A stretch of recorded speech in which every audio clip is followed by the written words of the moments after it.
You know, um, I've said it on here a couple times. I'm very proud of my work in the theater. I'm very proud of the things I've accomplished. I'm very proud of the students that I've taught and continue to teach. I'm very grateful to the educational institutions where I learned my craft. I'm very thankful to the theaters that I've worked at that have helped me get practical experience. I'm a pretty skilled person in the stage. I know a lot. I know how to do a lot. And all in all, I'm very pleased and proud of the path my career has kind of taken. But it's only natural to kind of, despite all the skills that one may acquire and one may have, to kind of look back and go, man, I wish I could do that, and I wish I could do this. For me, there are two things I really wish I was better at. One, I wish I had any musical talent. I have none. I can't sing, and I can't play an instrument. I wish I was one of those guys, my buddy Seth, who is just, man, the stuff he can do on a piano. But you know what? I've always wished I could dance. And I cannot dance. Whoo boy, I am rhythm impaired, which is sad when you consider, as I've mentioned previously, I used to be a figure skater. I used to be graceful way back in the day. I ain't no more, folks. But I always have the highest respect for dancers of any kind, and especially classically trained dancers of any discipline. And I take a great deal of joy. This is not something I really tell a lot of people, but I take a great deal of joy in watching dancers dance. Every New Year's they do a special on PBS, a concert held, I think, in Vienna, I believe. I could be wrong, but in this beautiful place, a gallery and all this, and they do a ballet number where the dancers are dancing on the grounds and through the hallways, and it's just so cool. I love watching it every year. But here's the thing. I understand better than most because, again, long schooling in my art form, I understand what it takes to do something like that, and how much dedication, time, pain, mental and physical abuse, dedication, the victories and the defeats that it takes to do something like that. The effort that goes into making something appear effortless. The things that the audience is never supposed to see. They're supposed to see the spit and shine, and they're only supposed to come into your performance and say, oh my goodness, those actors just showed up on the day and did everything. They may understand that, of course, you rehearsed it, but they don't quite understand what is a rehearsal, what does rehearsing entail, and what all the performers had to do before even showing up to the audition to be ready to audition. It's a lifestyle, and it's a life that is not for the timid, and you gotta have guts to pursue it or even think about pursuing it. There have not been a lot of movies, in my opinion, that deal with the reality of the life of a performer, and especially the life of a young performer, somebody who's still learning, somebody in their late teens going into their early 20s whose career is kind of spreading out. I can't really think of one that really deals with that. It's maybe Fame, but again, that's a musical, so it's kind of heightened reality. But the closest I came was this film, and that is the year 2000's Center Stage. Now, I have to admit that, first of all, I love this movie. That should not come as a surprise if I'm talking about it on this review. Let me get out of the sun. There we go. That's a little better. I love this movie. But I think that it was just one of those situations where it was the right time, I was in the right place, that this movie has kind of lodged itself in a particular nostalgia zone for me. Everything about this movie is nostalgic for me. First of all, it's one of the very first DVDs I ever bought. And I know, physical media, streaming. I love my physical media, folks. This is one of the first ones I bought. So it's there, it's in that area. The other place is that I was in the same place these kids in this film were. I was that age, I was in a performing arts program, and even though the two disciplines are vastly different, I could see the similarities. So let's talk about this movie. So this movie focuses on the dancers at New York's most prestigious ballet company, and they get accepted into their dance academy, which filters right into the company, and them basically trying to, become members of the company. Our main character is a character, Jodie Sawyer, who's played by Amanda Schull. I hope I'm pronouncing her last name correctly. Who is just so energetic and so loves to dance so much. So they accept her on the premise that, man, look at the energy she brings onto the stage. But she gets into the program and she's finding out that her feet aren't turned out right. She doesn't have the right body type. Her technique isn't good. And so she's basically just getting told all of this, you suck, every day. And it starts to kind of break her down, and what she has to rediscover through various means is the joy of it again, so that she can dance the best she can possibly dance and hopefully realize her dreams of being a professional dancer. Let's start there, because I think that is something that really clicks with me about this movie. Is that as a subtext, and that is kind of a driving theme, is not new. A lot of movies use you've got to discover the joy again. Oh, you've got to discover the joy of being a child, or whatever. So it's not a new premise. But I think for a story like this one, it is the perfect thing to kind of put at the center of your movie. Make it the emotional center. It is very easy, and I can tell you this from years of studying theater and years of performing, years of directing, and years of teaching it. One of the things you gotta watch out for when you go to these programs is you're gonna be inundated with, all of this new knowledge, your Uta Hagens, your Lee Strasbergs, your Meisners, your Stanislavskis, and they're all going to be telling you, this is the way to do it, that's the way to do it, get your technique better, use the sense memory, all of this, and this. And one of the things I noticed when reading a lot of these books and going through a lot of these, classes and learning a lot of these techniques, all of which are valuable. Not saying they aren't valuable, not saying you shouldn't learn from them. But one of the things I remember thinking even back then is, none of these books ever talk about just how much fun theater is. And let's face it, that's why a lot of us got into it in the first place. You loved doing it. It's called a play, for God's sakes. And it's very easy in that spirit, or in that studying, for that spirit to kind of start getting ground down. Now, I'm not saying that the teachers or instructors do that on purpose. They're trying to make you the best that they can possibly make you. They're trying to toughen you up. But it is something that you, as the performer, have to make sure you hold on to. Because if you don't have that, if there is no joy in what you're doing, why the fuck do it?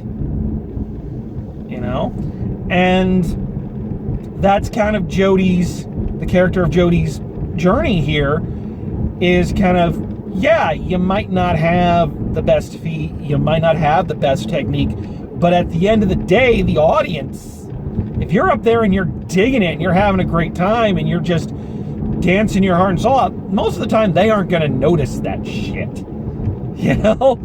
And I think it's a very real look at it. I can't speak from a dancer's point of view, but I can speak from a theater person's point of view and say, yeah, that does happen, and that is something it's your responsibility to hold on to.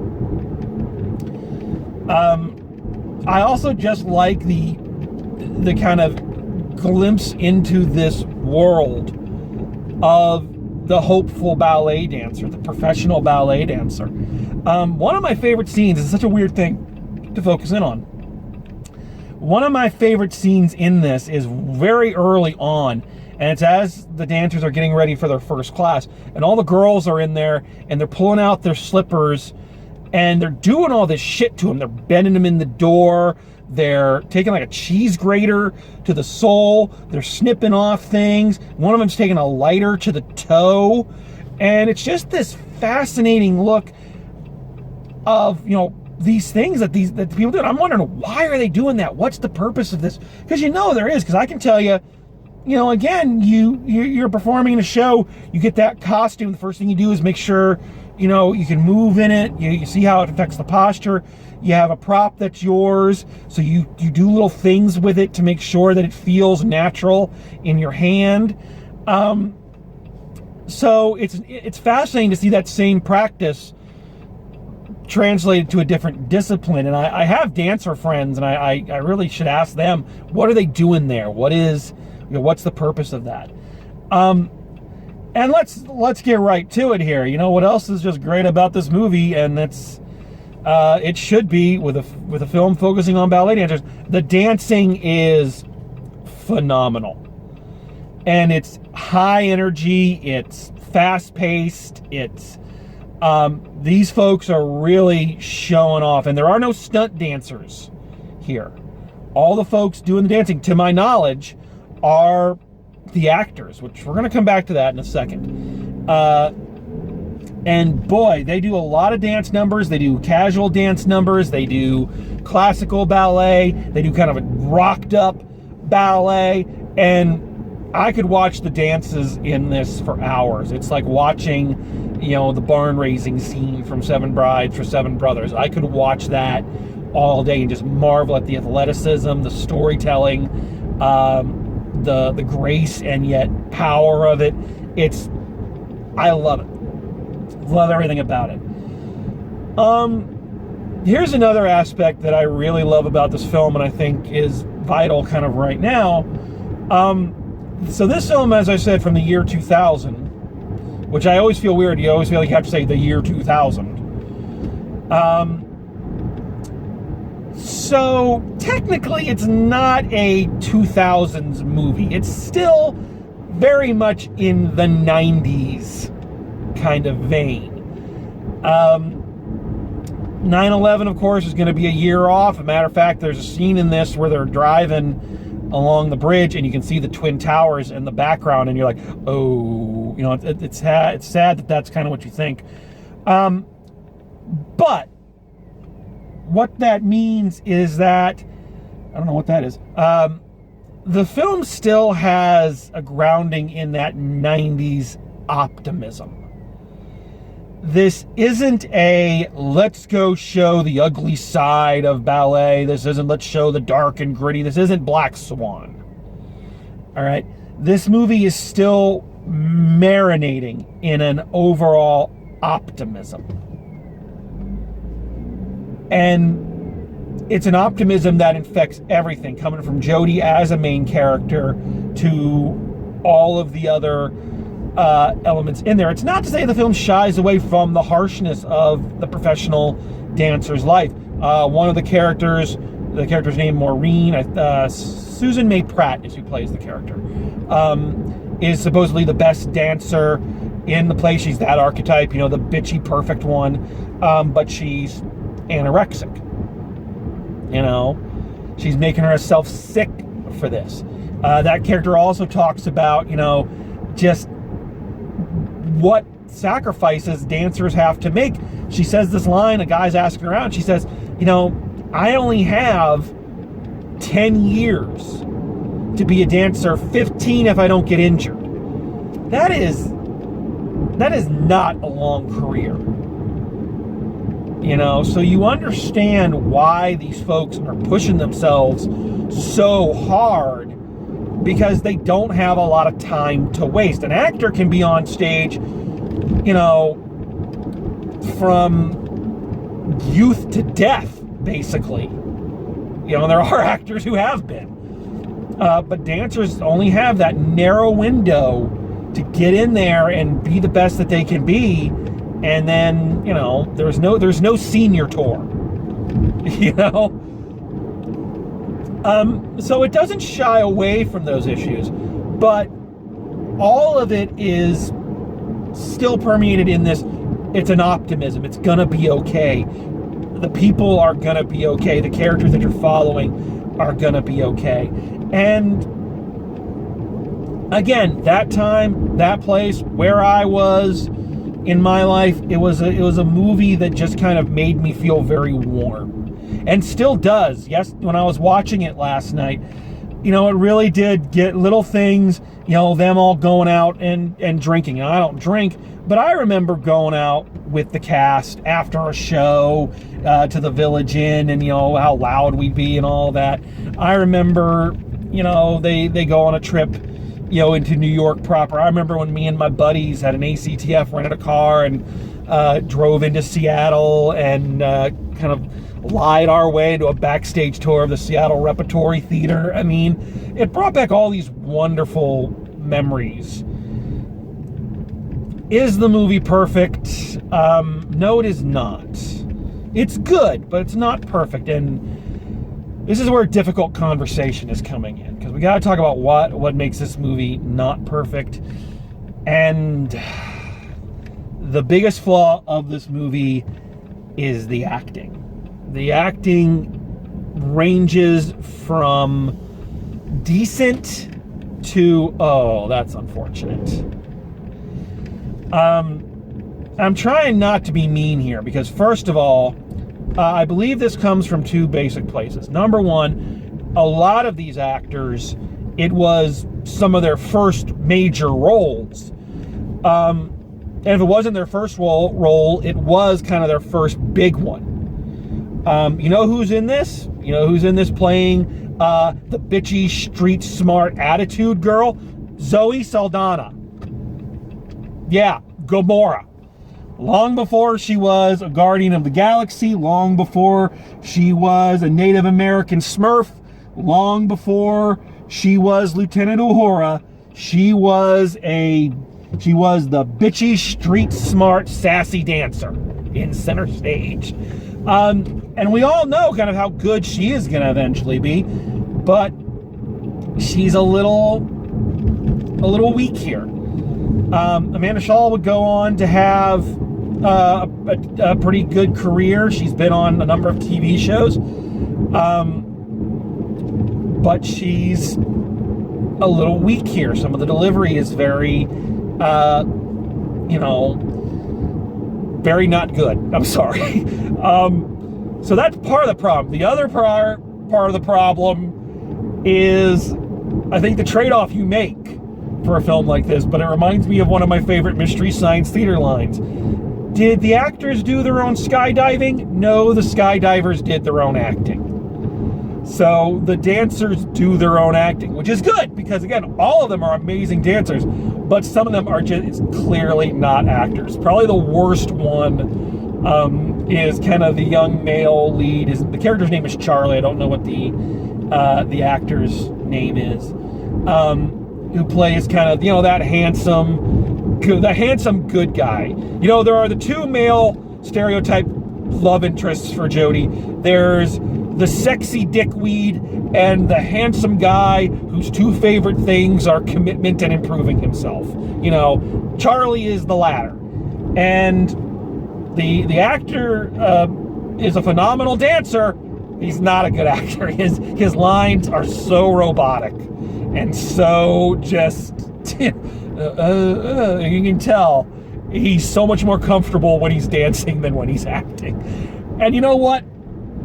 In a movie like this, I forgive all of that, because if I had even a tenth of the dancing talent that guy had, even a tenth, you know, so I don't begrudge him that, but yeah, it's kind of painful. They have some excellent character actors. As the kind of, they pull a Harry Potter before Harry Potter. They get very reliable hands and very good character actors to be the supporting roles, to be the teachers at the academy. You have Peter Gallagher as the artistic director, Donna Murphy as kind of the prima ballerina instructor. So you have some very good and reliable actors to help lift up these kids who, again, at the time, again, this is 20 years ago, they were kids. You know, so to help kind of lift these kids up, and they do a pretty decent job. They help them out a lot. You can tell they're much stronger in the scenes with them than they kind of are in scenes with one another. But this isn't one of those films that I look at and go, oh God, the acting is so bad. First of all, again, because the dancing is so fucking good. And secondly, because you get the feeling that what you're seeing here is a lot of young talent that is still kind of working out their timing, working out their craft. They're on their way to having it, but they're not quite there yet. So I, at least, am willing to forgive a lot of the less than stellar acting based on those two criteria. This is a joyous film. It's joyous, it's sexy, it's filled with that youthful optimism that, again, was so prevalent in the 90s, so prevalent for kids kind of at that age, at least back then. I can't speak for it now. But it is a nostalgia trip in the best kind of way. So if you need that lift up, you need that, you know, just kind of bolt of energy. I know right now a lot of us feel like we've got all this pent up energy and we can't get rid of it. This is a film that kind of helps you vent it via catharsis. You know, they're dancing for you by proxy. So if you haven't seen it, or if you have a dancer or someone in the house, give it a watch. They may find it's their new favorite thing. All right, so I'm having a great time going through these classics, having a great time revisiting. I feel like I'm revisiting old friends as I watch some of these movies, and there are more to come. So everybody, stay safe, keep your chin up, keep calm and soldier on, and until next time, I will drive safe, and I will see you at the movies. Almost forgot my catchphrase there, but I didn't. Let's try that again. Drive safe, and I will see you at the movies.